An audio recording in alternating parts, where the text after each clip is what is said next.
Hello guys, and welcome back to my channel. It's your boy Mr. Fakat, and I'm going to be reacting to another video. Stay tuned, subscribe, and please make sure you wash your hands.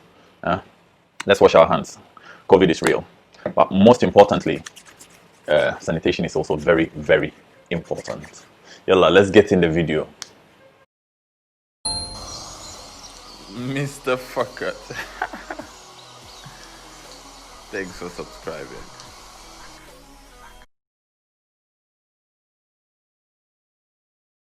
On the Quran. Number 1. Origin of life. Water is essential for all living things. We all know that water is vital to life, but the Quran makes a very unusual claim. We made every living thing from water. Will they not believe? In this verse, water is pointed out as the origin of all life. All living things are made of cells. We now know that cells are mostly made up of water. For example, 80% of the cytoplasm, basic cell material, of a standard animal cell is described as water in biology textbooks. The fact that living things consist mostly of water was discovered only after the invention of the microscope.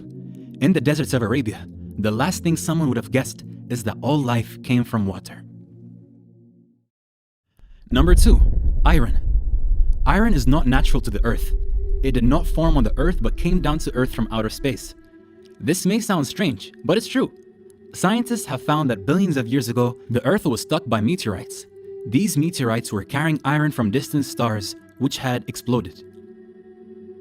The Quran says the following on the origin of iron. We sent down iron with its great inherent strength and its many benefits for humankind. God uses the words sent down for iron. It is clear from the verse that iron is not an earthly material, but was sent down for the benefit of humanity. The fact that iron came down to earth from outer space is something which could not be known by the primitive science of the 7th century. Number 3. Sky's protection. The sky plays a crucial role in protecting the earth. The sky protects the earth from the lethal rays of the sun. If the sky did not exist, then the sun's radiation would have killed off all life on earth. It also acts like a blanket wrapped around Earth to protect it from the freezing cold of space.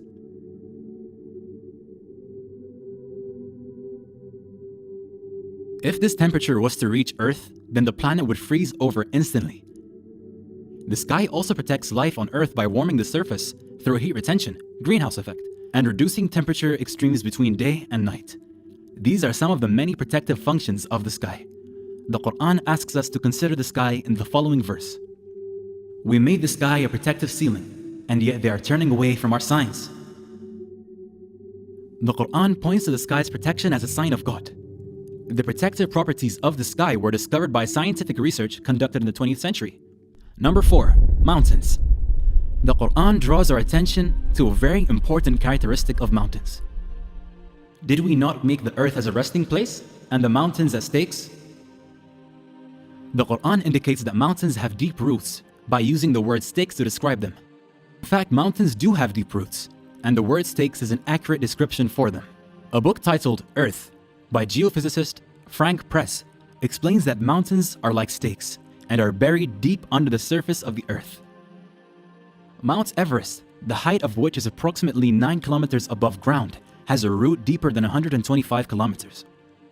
The fact that mountains have a deep stake-like roots was not known until after the development of the theory of plate tectonics in the beginning of the 20th century. Number 5. Expansion of the universe. At the time when the science of astronomy was still primitive, the expansion of the universe was described in the Quran, and it is we who have built the universe with our creative power and keep expanding it. The fact that the universe is expanding was discovered in the last century. The physicist Stephen Hawking, in his book A Brief History of Time, writes, the discovery that the universe is expanding was one of the great intellectual revolutions of the 20th century. The Quran mentioned the expansion of the universe even before the invention of the telescope. Number 6. Sun's orbit.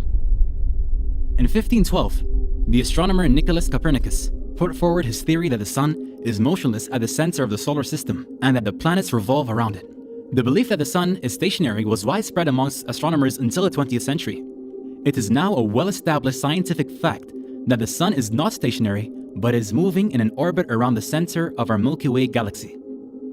The Quran mentions the orbit of the sun. It is He who created night and day, the sun and the moon, each floating in its orbit. The Quran would have been wrong according to astronomers just a couple of decades ago, but we now know that the Quranic account of the sun's motion is consistent with modern astronomy. Number 7. The ocean. The Quran uses imagery to convey its deep meanings. Here it describes the state of the unbelievers as darkness out in a deep ocean, which is covered by waves, above which are waves, above which are clouds, layers of darkness, one upon the other. When one puts out his hand therein, he can hardly see it. Those God gives no light to, they have no light. It is commonly thought that waves only occur on the surface of the ocean. However, oceanographers have discovered that there are internal waves that take place below the surface of the ocean. These waves are invisible to the human eye and can only be detected by specialist equipment. The Quran mentions darkness in a deep ocean above which are waves, then clouds above that. This description is not only remarkable because it describes the internal waves in the ocean, but also because it describes darkness deep in the ocean. A human being can dive no more than 70 meters without breathing equipment. Light is present at that depth, but if we go down 1,000 meters, it is completely dark. 1,400 years ago, there were no submarines or specialist equipment to discover internal waves or the darkness deep inside the oceans. Number 8. Lying and movement. There was a cruel, oppressive tribal leader named Abu Jahl, who lived during the time of Prophet Muhammad, peace be upon him. God revealed a verse of the Quran to warn him. No, indeed, if he does not stop, we will seize him by the forehead, his lying, sinful forehead. God does not call this person a liar, but calls his forehead, the front part of the brain, lying and sinful, and warns him to stop. This verse is significant for two reasons. The first is that the front part of our brain is responsible for voluntary movement. This is known as the frontal lobe. A book titled Essentials of Anatomy and Physiology, which includes the results of research on the functions of this area, states the motivation and the foresight to plan and initiate movements occur in the anterior portion of the frontal lobes, the prefrontal area. The part of the brain that is responsible for movement is said to be seized if the man does not stop. Secondly, numerous studies have shown that this same region, frontal lobe, is responsible for the lying function of the brain. One such study at the University of Pennsylvania, in which volunteers were asked questions during a computerized interrogation, it was found that when the volunteers were lying, there was significantly increased activity in the prefrontal and premotor cortices frontal lobe region. The front part of the brain is responsible for movement and lying. The Quran links movement and lying to this area. These functions of the frontal lobe were discovered with medical imaging equipment, which was developed in the 20th century. Number 9. Pain receptors. For a long time, it was thought that the sense of feeling and pain was dependent on the brain. However, it has been discovered that there are pain receptors present in the skin. Without these pain receptors, a person would not be able to feel pain. Consider the following verse on pain. We shall send those who reject our revelations to the hellfire. When their skins have been burned away, we shall replace them with new ones so that they may continue to feel the pain. God is almighty, all-wise. God tells the people who reject his message that when they are in hell and their skins are burnt off so they can't feel any pain, he will give them new skins so that they continue to feel the pain. The Quran makes it clear that pain is dependent upon the skin. The discovery of pain receptors in the skin is a fairly recent discovery for biology. These are just some of the many facts found in the Quran. It is important to know that the Quran is not a book of science, but that it is consistent with science.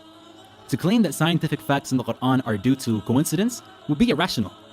The best explanation is that God revealed this knowledge to the Prophet Muhammad. Just like the Quran contains knowledge about the natural world, it also contains information about the inner dimensions of our souls. It relates to our feelings, wants, and needs. The Quran informs us that we have a purpose in life, and that following God's guidance will lead us to an inner peace in this life and paradise in the hereafter, and that rejection of his message will lead to depression in this life and hellfire after death.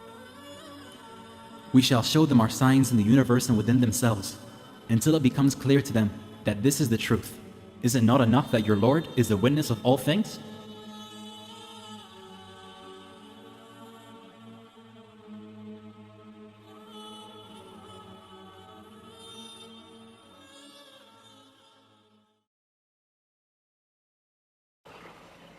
Oh my goodness.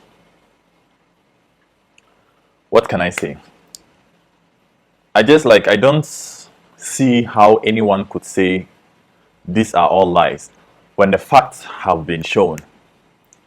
These are things that has been said in a book claimed to have been written by a man who was illiterate 1400 years ago. I mean, you have to agree, even if he was the one to have written this book, it's a miracle. Like, to be able to predict something once or twice could be said to be a coincidence. But then these are nine facts out of the hundreds or thousands in the book, which was written 1400 years ago. When I started following debates like this between atheists, Muslims, and Christians, one of the arguments some of the atheists or some of the Christians raise against the Quran is that, or against the Prophet, is that they say the Prophet, peace be upon him, was an intelligent man, no doubt about it. He, because of his travels here and there when he was a kid with his uncle, he was able to pick points from here and there, from the Jews, from the Christians, and put them together. And then wrote his book. And then he mentioned, because there are one or two stories that are both in the Quran and the Bible. So because of that, they say that the Prophet, peace be upon him, picked these points from those books. But how do you explain the fact that the Quran is the only book that has claims, or that has made these predictions, and they have come to pass? Most of these predictions have come to pass. Most of these predictions that the Quran has that has been prophesied by the Prophet, peace be upon him, cannot be found in any other book but the Quran. And science agrees with most of these predictions, most of these things that have happened. It's only some of them, only 50, 60 to 100 years ago, it was when science actually was able to prove the expansion of the universe, or the protection we get from the sky, and how dark the ocean can be. Because until recently, no one could go certain points below the ocean. And these things, imagine now that we have all this equipment, it's even difficult for us to prove some of these points. How about 1400 years ago, when they did not have the things we have now? It just doesn't make sense to me. Like, if you don't believe, just don't believe, but do not make your own assumptions. Do not, it's like indirectly telling Muslims that they're silly. We know what we believe, right? If it doesn't make sense to us, we will not believe it. What I want you guys to do is to genuinely, after listening to this, if you haven't listened to it, I will put the link below so that you go to the original page and listen to it without me interrupting, and genuinely come back and tell me what you think about the points raised, the facts raised that are in the Quran. Does it make sense to you? Does it make sense to you that a man wrote this book and made all these predictions and 100 more? Please get down to the comment section and let me know. I'm sorry if I got a little bit emotional. That's just the way it is sometimes. Thank you for watching, and please subscribe. I would like to stop here. If you have any video you want me to react to, please get down to the comment section and let me know. I just want to say thank you for those who have been with the channel from the beginning. It's been almost 10 months now, and little by little we are growing. Thank you very much. Subscribe, share, like. See you. Mr. Fucker. Thanks for subscribing.